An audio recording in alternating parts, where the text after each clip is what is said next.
Hello，大家好，我係 MP 嘅 Ken，我而家身處於九龍半島嘅啟德跑道區。我今日想為大家介紹我哋啱啱完成咗嘅新項目天龍。呢個項目咧位於啟德跑道區，本身咧仲擁有一線嘅維港海景，而本身屋主咧就係一個事業型嘅男士，所以對生活同埋設計上咧都有一定嘅追求。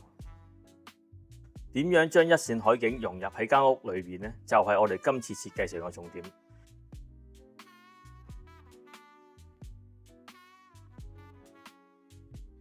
喺材質方面咧，因為本身想營造出奢華嘅感覺咧，喺某情況上咧都要有一定數量嘅大理石元素喺度，包括茶几啊、餐台石等等。但用得太多咧，又會覺得太過俗套，所以喺某部分牆身咧，我哋都會採用咗一種特別訂造嘅牆畫去代替。望落去咧就可以保留翻奢華感，但係咧又唔會太過高調，亦較容易打理。而客飯廳整體嘅牆背咧，我哋就做咗一幅特色嘅護牆板。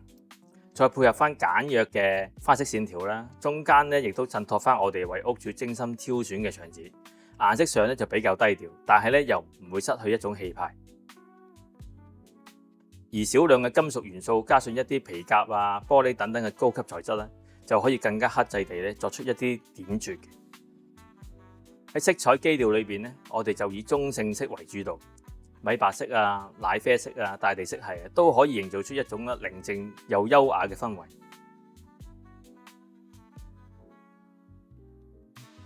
而喺局部區域咧，就加翻少量飽和度較低嘅挑色，如墨綠色、靛藍色或者係金屬色，都可以提升翻整體嘅層次。今次咧，我哋就喺窗簾裏面着墨啦。我哋就喺櫃門嘅造型方面，就採用咗簡單嘅線條加曲線造型。再配合翻水紋玻璃咧，都可以減輕翻整體衣櫃嘅沉重感。